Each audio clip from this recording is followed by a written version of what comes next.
Bonjour les taureaux, j'espère que vous allez bien. On va découvrir ensemble vos énergies pour la deuxième quinzaine de janvier du 16 au 31.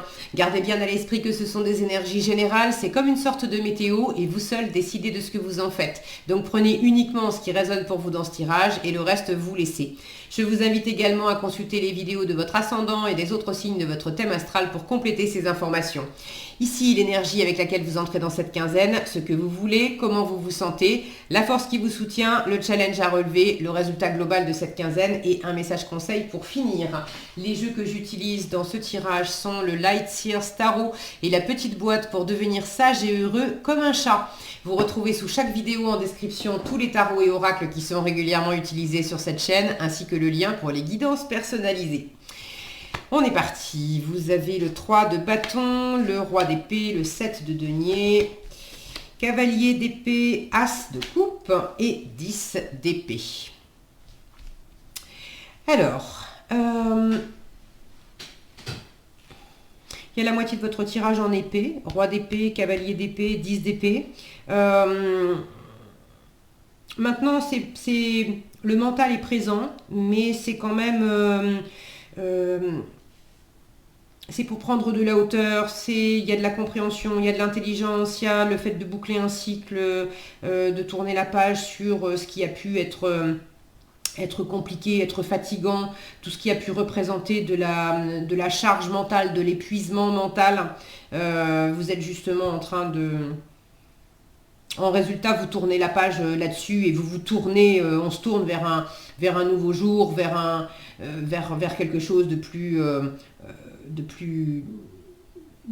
serein. Là, il y a plus de sérénité.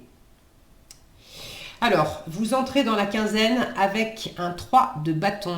Vous êtes en train de préparer quelque chose, les taureaux. Alors, qu'est-ce que c'est? Ça, vous savez mieux que moi. Est-ce que c'est un projet professionnel? Est-ce que c'est le fait de préparer un voyage pour découvrir un pays? Est-ce que c'est simplement un petit week-end, une petite escapade pendant quelques jours? Est-ce qu'il s'agit de préparer un projet créatif, bref, mais dans l'idée, avec le 3 de bâton, on a pris une décision, on a envie de vivre une nouvelle aventure, de faire de nouvelles rencontres, de créer de nouvelles choses. On n'est pas encore parti, on ne s'est pas encore mis en route, on n'est pas encore passé à l'action, parce qu'on est en train de préparer le terrain, de préparer le voyage, de préparer l'aventure, bref, de préparer le projet. Donc vous êtes dans cette patience et dans cette préparation avec le 3 de bâton. Vous êtes tourné vers l'avenir. Vous êtes quand même assez motivé. Et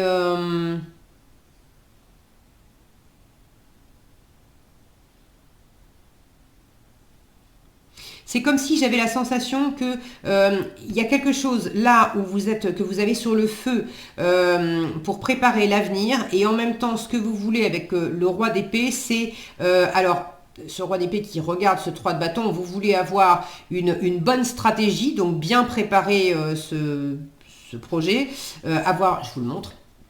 Vous voulez avoir une bonne stratégie, une bonne compréhension des tenants et des aboutissants de ce qui vous occupe.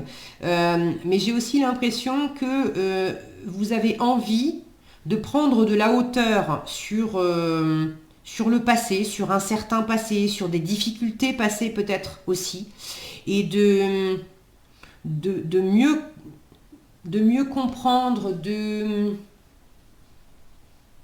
d'avoir une espèce d'aboutissement dans le discernement, dans la responsabilité,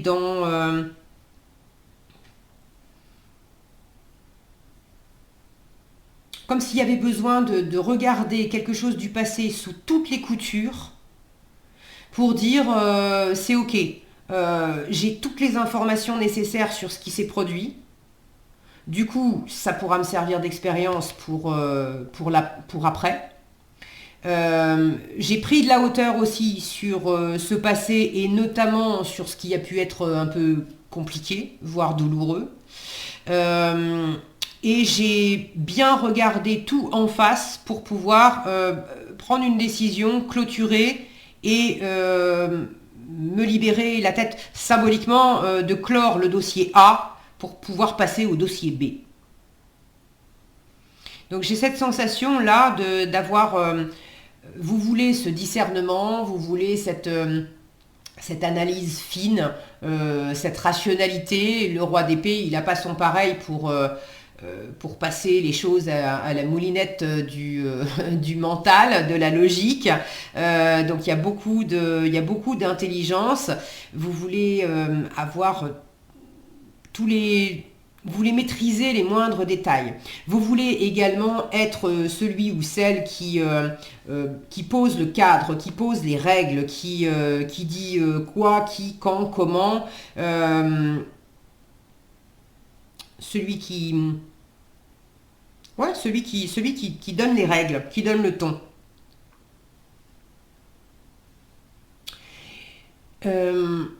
Donc oui, regardez le passé pour mieux préparer aussi. Il y a ces deux aspects. Voilà, je pense que j'ai été claire. Je sens les deux là, de regarder à la fois le passé et pour mieux avoir du discernement pour l'avenir et clore quelque chose pour pouvoir entamer autre chose. Bon. Vous pouvez avoir envie aussi de la sagesse, de l'expertise et du discernement de quelqu'un pour vous aider à préparer ça. Par exemple, vous voulez partir en voyage ou vous lancer dans l'aventure je sais pas moi, d'acheter un bien immobilier, mais vous l'avez jamais fait. Vous avez besoin de l'expertise de quelqu'un qui va vous expliquer les ficelles pour monter un dossier, pour la meilleure façon de faire les papiers, etc., etc. Donc vous avez peut-être besoin de la sagesse et de l'expertise, d'une sagesse et d'une expertise extérieure. En tout cas, la prise de hauteur, c'est important pour vous. Et la maîtrise. Du moins, la maîtrise intellectuelle aussi. Et c'est vraiment, là j'ai des sommets, hein. Donc c'est la prise de hauteur et la maîtrise intellectuelle, donc besoin de compréhension, mais cette prise de hauteur, c'est pour plus s'en mêler les pinceaux aussi dans un mental qui a peut-être trop fonctionné, mais fonctionné à mauvais escient. Le roi d'épée, il n'est pas roi parce qu'il pense beaucoup. Il est roi parce qu'il pense judicieusement. C'est pas la même chose. Donc avoir beaucoup de pensées qui tournent en boucle dans sa tête, ça fatigue.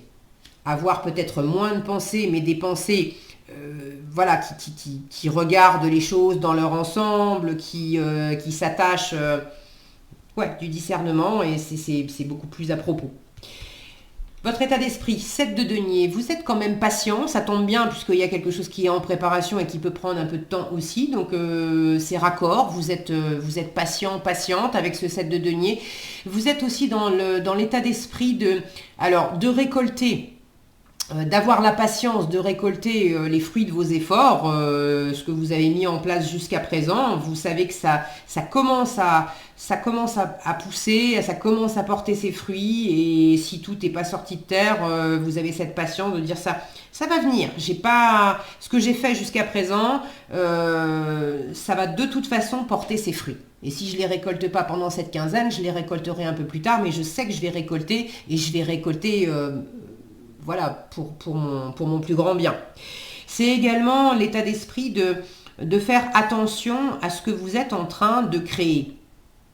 Les projets, ça rejoint ce que je sentais d'analyser le passé pour vraiment clore, en tirer des leçons, et analyser le futur, ce qu'on prépare pour bien se projeter. C'est ça. C'est le jardinier qui à la fois est en train de récolter les fruits du passé, des graines passées qui donnent les fruits au présent, et de choisir judicieusement quelle nouvelle graine il va mettre en terre au présent pour récolter dans l'avenir. Donc vous êtes dans cet état d'esprit de prendre votre temps pour pas vous tromper sur ce que vous voulez vivre, sur ce que vous voulez récolter.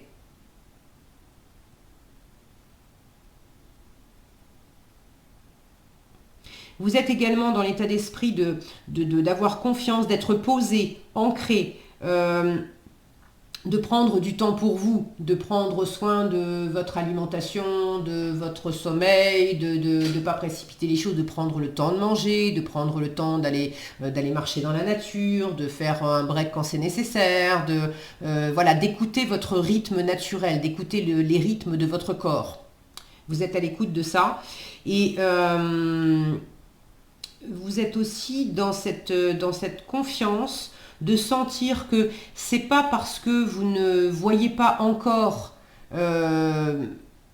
certaines choses se transformer dans la matière que c'est pas en cours.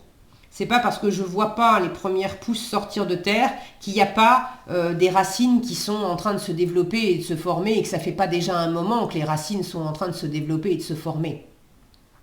Donc vous avez aussi cette confiance que tout ce qui a été traversé jusqu'à présent et tout ce que vous êtes en train de préparer là, vous n'en voyez peut-être pas toutes les conséquences, tous les fruits, mais il y a un travail souterrain qui est là, c'est sûr.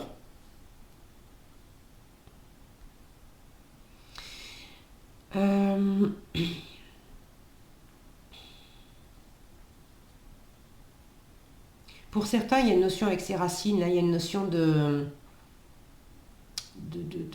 généalogie, d'héritage, de choses qui sont là depuis longtemps, des choses qui sont en souterrain depuis longtemps et qui...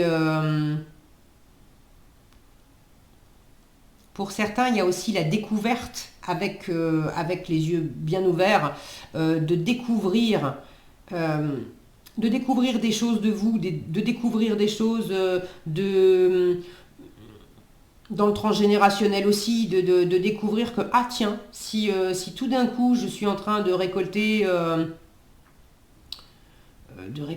j'en sais rien moi, une tomate, alors que j'avais vraiment l'impression d'en avoir jamais semé, c'est bien le signe que si je récolte une tomate, c'est qu'il y a un moment où il y a eu une graine de tomate. Donc si c'est pas moi qui l'ai pas mis, si c'est pas moi qui l'ai mise en terre, est-ce que ça vient de mon arbre généalogique? Est-ce que c'était dans mon inconscient? Est-ce que c'était dans mon karma, mais il y a une observation, une compréhension de ça. Donc une découverte aussi.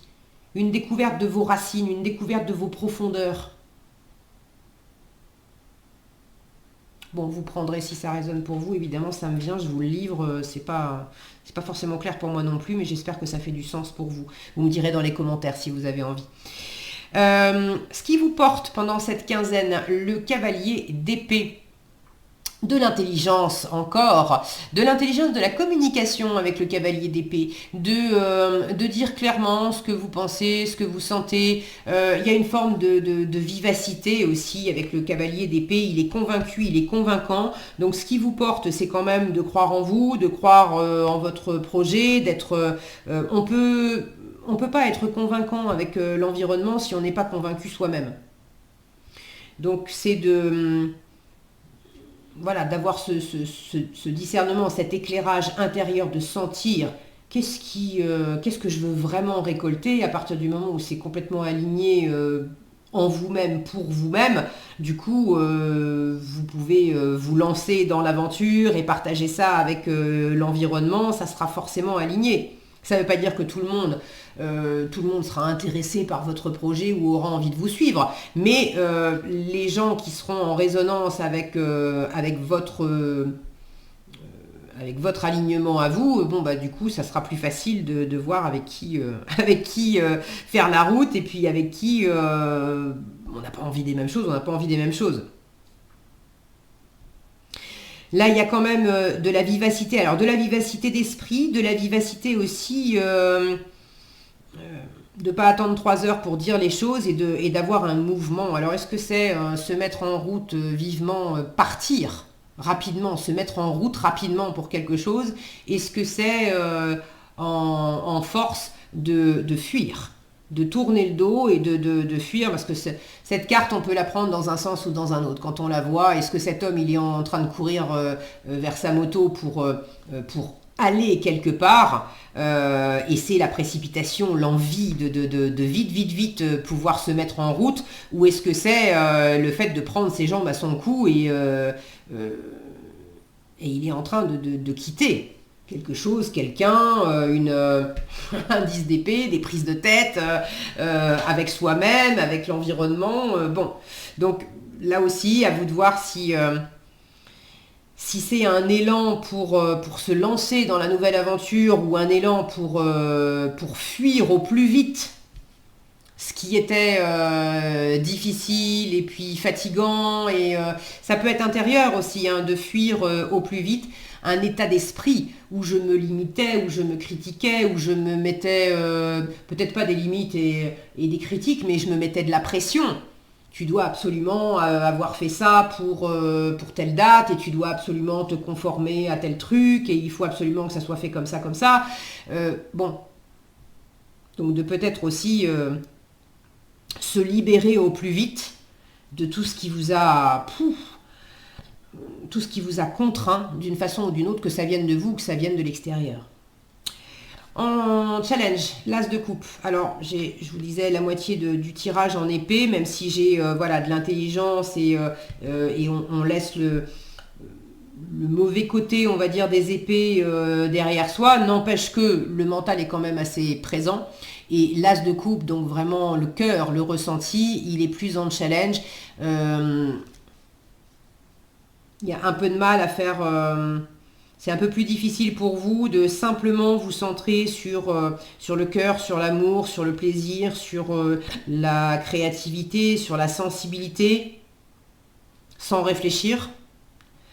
En challenge pour vous, peut-être un nouvel amour, et c'est challengeant pour vous parce que c'est pas ce que vous aviez prévu ou décidé. J'ai un exemple qui me vient. On est en train de préparer un projet de faire par exemple le tour du monde à vélo pendant l'année, et puis alors qu'on est célibataire depuis des années, on est en train de se préparer ça, et tout d'un coup, paf, on rencontre quelqu'un, et, et évidemment on a petit peu, on se sent dans l'entre-deux là, de mince, je suis en train de préparer de partir alors que je rencontre quelqu'un, et je peux pas proposer à cette personne de venir avec moi là maintenant, je peux pas, je veux pas, ou bref. Donc ça peut être ça. Ça peut être aussi à l'inverse de le passé. Ce que vous laissez derrière vous et ce qui a été compliqué, est-ce que c'était par rapport au cœur, par rapport à une histoire d'amour? Si c'était pas de l'amour amoureux, est-ce que le cœur a été touché pour quelque chose, dans une amitié, dans une relation familiale, dans un rapport de cœur, peut-être même dans un projet aussi, c'est pas nécessairement une relation, mais quelque chose qui vous tenait à cœur et ça vous a fait faire du souci par le passé, ça s'est pas passé comme vous auriez aimé, bon. Donc le renouveau affectif, la complète nouveauté ou le renouveau affectif, la libération du cœur, le nettoyage du cœur, c'est le défi de la quinzaine. Ça ne veut pas dire que c'est inabordable, mais c'est peut-être moins bien vécu, moins facile. Bon, pour tous les taureaux, ça ne va pas se vivre de la même façon non plus. Le conseil qui vous est donné, alors le résultat, je vous en ai parlé, hein, vous bouclez un cycle en résultat, et c'est la bonne nouvelle, c'est que c'est un nouveau jour qui se lève, on va vers après les difficultés, après la fatigue, après les souffrances, après la pression qu'on a pu se mettre, on passe à autre chose.